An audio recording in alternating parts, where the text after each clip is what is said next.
Boa noite, Patrick. Quero deixar meu relato. Trabalhei boa parte da vida em hospital público de cidade pequena. E o que vou contar aconteceu com um colega de plantão noturno, o tipo de profissional que não se deixa impressionar fácil. O hospital já estava desativado, fazia quase 3 anos, desde que o novo pronto-socorro foi inaugurado na região central. Só mantinha um turno noturno de vigilância e conferência de equipamentos, porque a prefeitura ainda não decidira se ia vender o prédio ou demolir. Esse meu colega, o Júlio, era técnico de enfermagem e pegava hora extra cuidando do inventário dos setores. Tinha acesso às chaves de tudo: laboratório, radiologia, enfermarias, unidade de terapia intensiva. O combinado era que ele fizesse ronda a cada 2 horas, anotasse vazamentos, quedas de energia, presença de animais e coisas assim. Eu mesmo já tinha feito esse turno antes, e tirando o vento batendo nas venezianas e o cheiro de mofo, não havia muito com o que se preocupar. Na noite em questão, chovia forte. O hospital ficava numa parte mais baixa da cidade, perto do rio. A energia oscilava, e o gerador já não ligava sempre de primeira. Júlio chegou pouco antes das 11. Assinou o registro e passou o rádio para o vigia da portaria. Levaram uma garrafa de café e o celular com lanterna, porque o sistema de iluminação de emergência falhava. Às 11h20, ele começou a primeira ronda. Contou depois que a ala cirúrgica estava igual. Macas encostadas, armários lacrados com fita da vigilância sanitária. Cheiro de desinfetante velho. O curioso é que ele ouviu um bip menos curto, agudo, menos como de monitor cardíaco, vindo da UTI. A unidade de terapia intensiva era uma das áreas que já não recebia energia. Então, na hora, ele pensou que fosse reflexo do celular. Mas o som se repetiu, em intervalo regular. Exatamente como os alarmes de batimento que a gente ouvia todo dia quando o hospital funcionava.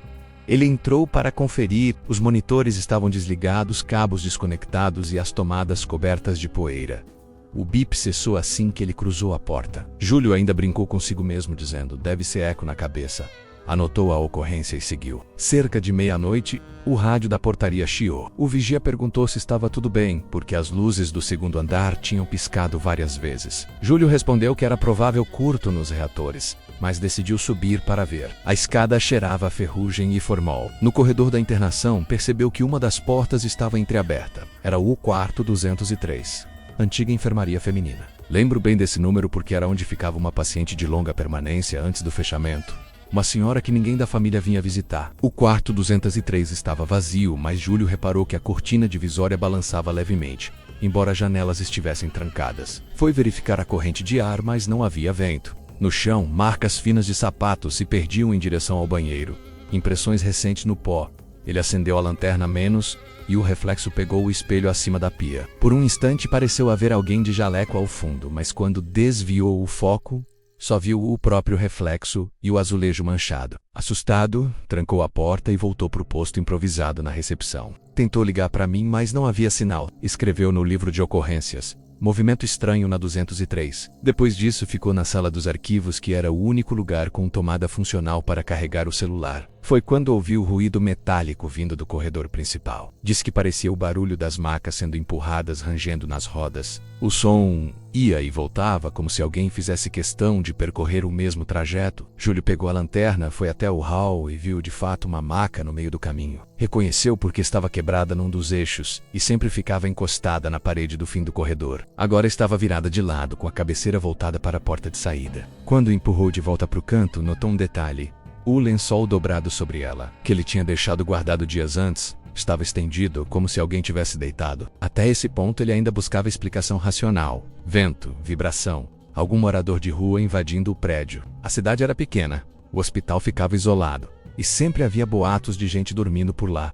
Ele decidiu checar todos os acessos. E foi nessa ronda seguinte que começou o que o abalou de verdade. Júlio subiu à antiga ala de pediatria, onde ficavam as janelas de veneziana verde. Ao entrar, sentiu cheiro de éter fresco, o mesmo odor que antecedia procedimentos. Isso o deixou confuso, porque não havia mais nada armazenado ali. Quando cruzou o corredor, percebeu que uma das salas estava com a luz acesa menos fluorescente branca. Forte menos coisa impossível, porque a rede estava cortada naquele setor. Abriu a porta e viu o foco da luz sobre a mesa de exames. Sobre ela, uma bandeja de aço. Dentro, pinças, tesouras, gaze, tudo alinhado como pronto para uso. Reconheceu alguns dos instrumentos que tinham sido recolhidos semanas antes. Ele disse que sentiu o ar denso, quente, mesmo com o frio da chuva do lado de fora. E atrás dele o bip soou de novo, uma sequência regular idêntica à dos monitores cardíacos. Agora nítida, preenchendo o silêncio do andar, ao girar o corpo, percebeu que o som vinha do fundo do corredor, onde ficava a antiga unidade de terapia intensiva pediátrica. Caminhou devagar, lanterna tremendo na mão. A cada passo, o som parecia se afastar, como se o conduzisse. Quando chegou à porta de vidro, o bip cessou mais uma vez. Dentro da sala, um único monitor estava ligado. Júlio jurava que todos estavam desconectados. A tela mostrava a linha verde pulsando, e no canto, um número de leito. 203. Foi aí que o medo trocou de lugar com o pânico. Ele correu até o painel, puxou o cabo e o monitor apagou. Mas, no reflexo da tela escura, jura que viu atrás de si a silhueta de alguém, pequena, imóvel no meio do corredor. Quando virou, não havia nada. Saiu tropeçando, derrubou a lanterna, desceu as escadas às pressas. Júlio desceu as escadas tropeçando, a lanterna batendo contra o corrimão e lançando clarões tortos nas paredes descascadas. A cada degrau, o som do bip ainda parecia ecoar lá de cima, intermitente e insistente, mesmo depois que o monitor havia sido desligado. Quando alcançou o térreo, o som cessou de vez, deixando no ar apenas o estalar da chuva nas telhas e o ruído elétrico da lâmpada de emergência do corredor. O vigia, um homem chamado Osvaldo, ouviu o barulho e veio correndo do posto da portaria. Encontrou Júlio encostado na parede, ofegante, o rosto branco. "Que foi?" Homem perguntou. Júlio demorou a responder. Tentava entender o que tinha visto, o que tinha ouvido, a luz lá em cima e o monitor. Tava ligado, Osvaldo. Tava ligado. O outro olhou para ele com desconfiança, como quem analisa se o colega não estava tendo um colapso. "Você está pálido. Senta aí." Júlio obedeceu, sentando-se no banco de metal encostado à parede.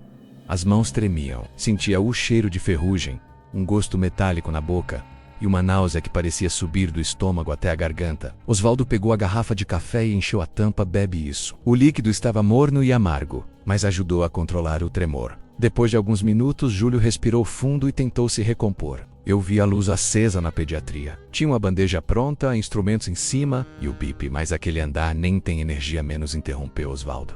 "Eu desligo o quadro geral toda noite." "Pois então explica você. Eu só sei o que vi." Osvaldo coçou a cabeça, visivelmente incomodado. Decidiu pegar a lanterna dele. "Vamos lá ver, então. Se tiver alguém invadido, a gente chama a guarda." Subiram juntos. O som das botas molhadas ecoava nos degraus. Júlia na frente, com a lanterna tremendo na mão. O medo ainda o dominava, mas precisava confirmar que não estava enlouquecendo. Quando alcançaram o segundo andar, o corredor estava completamente escuro. Nenhuma luz acesa. Foram até a pediatria. As janelas pingavam gotas grossas, e o cheiro de mofo voltara a dominar o ambiente. Não havia sinal de bandeja, nem de pinças, nem de nada. O chão, porém, trazia marcas, rastros finos paralelos como os de uma maca. Júlio se abaixou e passou o dedo. A poeira estava revolvida há pouco tempo, olha isso. Osvaldo iluminou com a lanterna.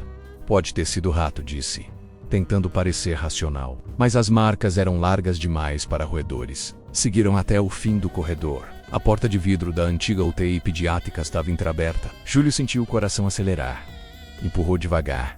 Tudo apagado. O monitor que ele jurava ter visto ligado estava agora com a tela morta, coberta de uma fina camada de pó. Mesmo assim, o cabo que antes lembrava ter desconectado estava novamente preso à tomada. Osvaldo notou. "Você mexeu nisso? Eu puxei esse cabo." "Eu puxei, Osvaldo." O vigia suspirou, tentando manter o controle. "A gente vai fechar tudo isso. Amanhã falo com a prefeitura. Se tem gente entrando aqui, a gente não pode ficar sozinho nesse turno." Descendo, o som da chuva aumentava. O relógio da recepção marcava 1h20. Júlio anotou tudo no livro de ocorrências.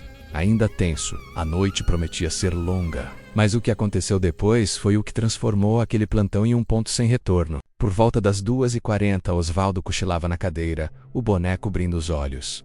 Júlio não conseguia dormir. O café já tinha acabado, a chuva seguia constante e o ar estava mais frio. Ele decidiu revisar o almoxarifado, um cômodo pequeno ao lado da sala de arquivos, onde guardavam caixas antigas de medicamentos. Quando entrou, sentiu de novo aquele cheiro, éter fresco, só que mais forte, como se alguém tivesse aberto um frasco ali mesmo. Iluminou o canto com o celular, mas não viu nada. As prateleiras estavam empoeiradas, as caixas intactas. Só que no chão, uma delas estava fora do lugar. Era uma caixa de luvas cirúrgicas aberta. E dentro havia algo dobrado. Um pedaço de papel plastificado, amarelado pelo tempo. Júlio pegou e abriu. Era uma ficha de paciente. Na parte superior, o nome: leito 203, menos enfermaria feminina. O ar sumiu dos pulmões, ele conhecia aquele número. O mesmo quarto de antes, o mesmo número que aparecera no monitor. A ficha trazia o nome de uma paciente idosa. Cecília Andrade, 78 anos. Motivo da internação: pneumonia crônica. Observação final: óbito confirmado -23 de julho. A data coincidia com o mês em que o hospital fora fechado. De repente, o rádio da portaria estalou. O ruído chiou e a voz de Osvaldo saiu arranhada. Júlio: tá me ouvindo, Tô? Fala. Tem luz acendendo no corredor da ala antiga. Parece a do laboratório. Júlio saiu correndo. Quando chegou à recepção, o vigia apontava para o fundo do corredor, onde um brilho branco pulsava por trás das portas de vidro. Era como uma lâmpada fluorescente piscando, mas em intervalos regulares, quase compassados. "E o Nalvuló", disse Osvaldo, cruzando os braços. "Já deu por hoje." Júlio engoliu em seco. "Fica aqui então. Eu vou." Seguiu sozinho, o som dos passos ecoando nos azulejos. À medida que se aproximava, o brilho parecia aumentar. Parou diante da porta do laboratório e empurrou devagar. A luz vinha de uma lâmpada presa ao teto, acesa menos impossível, porque o circuito estava desligado havia meses. No centro da sala, sobre a mesa de inox, havia uma bandeja com tubos de ensaio, todos alinhados. Dentro de um deles, uma substância avermelhada, quase seca. Ele se aproximou, tentando entender. O tubo tinha uma etiqueta desbotada: Código Andrade. O bip soou de novo. Não vinha mais do corredor, mas de dentro da própria sala. O som parecia sair do nada, preenchendo o ar como um pulso. Júlio girou a cabeça em todas as direções, procurando a origem, até que percebeu. O ruído vinha da parede ao lado. De dentro de um antigo compartimento embutido usado antes para guardar amostras de sangue, a portinhola estava fechada com ferrugem. Com um puxão, abriu. Dentro, apenas um monitor portátil pequeno desses de transporte de pacientes. A tela verde piscava irregularmente, mostrando novamente o número 203. Júlio sentiu o corpo gelar. Passou a mão pelos cabos. Nenhum deles estava ligado a nada. Ainda assim, o monitor pulsava. O bip agora batia junto com o som do seu coração. Ele deu um passo para trás, tropeçou na bandeja e os tubos caíram, estilhaçando no chão. O som do vidro se misturou ao bip, que de repente aumentou de volume como se o aparelho reagisse à queda. Apagou. Tudo apagou. Quando abriu os olhos, estava deitado no chão frio do corredor. A lanterna rolara a metros de distância. O relógio marcava 3h17. O silêncio era absoluto, exceto pelo pingar da água do teto. Tentou se levantar, mas as pernas estavam fracas. Chamou por Osvaldo, menos nenhuma resposta. Pegou a lanterna e desceu até a portaria. O vigia não estava mais lá. A cadeira vazia girava lentamente, impulsionada talvez pelo vento. O rádio permanecia ligado, mas só chiava. Osvaldo gritou. Nada. Pensou em sair, mas a porta principal, de vidro temperado, estava trancada. O ferrolho não cedia, como se alguém o tivesse travado por fora. Procurou as chaves, mas o chaveiro não estava mais na mesa. O medo deu lugar à sensação de aprisionamento. Ele começou a andar de um lado para o outro, tentando achar outra saída. A cada corredor que passava, sentia a temperatura cair. O hospital parecia vivo, respirando um ar antigo, cheio de memórias. Foi então que ouviu novamente o barulho metálico das macas. Um rangido constante arrastado vindo do andar de cima. Subiu devagar a lanterna. O som vinha do fim do corredor, o mesmo onde ficava o quarto 203. Quando chegou à porta, viu que estava aberta. No interior, uma luz fraca oscilava como reflexo de algo distante. No meio da sala, a mesma maca de antes, com lençol estendido, só que agora havia uma marca afundada no tecido, como se alguém estivesse deitado ali. Júlio ficou imóvel. O ar cheirava a desinfetante fresco. Um som sutil começou a preencher o ambiente. Respiração, lenta, ritmada.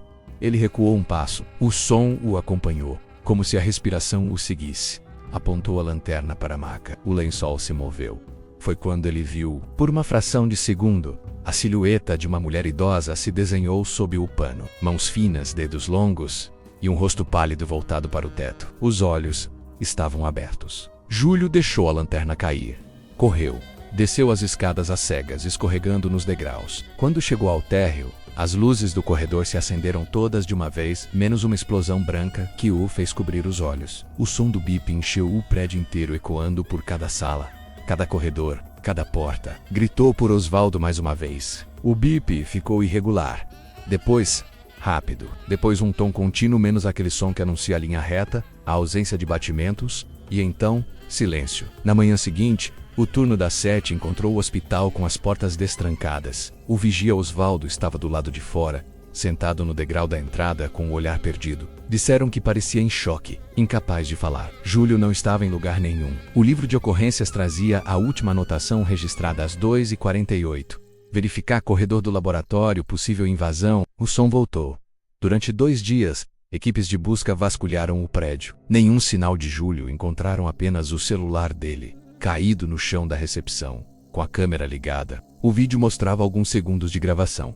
A imagem oscilava, mostrando o teto, paredes, depois o corredor, e ao fundo por um instante, o reflexo de uma mulher deitada, observando. O arquivo foi analisado, mas o vídeo corrompeu pouco depois. A prefeitura decidiu lacrar o prédio de vez. AMS de Poá, o hospital foi demolido. Só que nos dias anteriores à demolição, os trabalhadores da obra começaram a relatar algo estranho.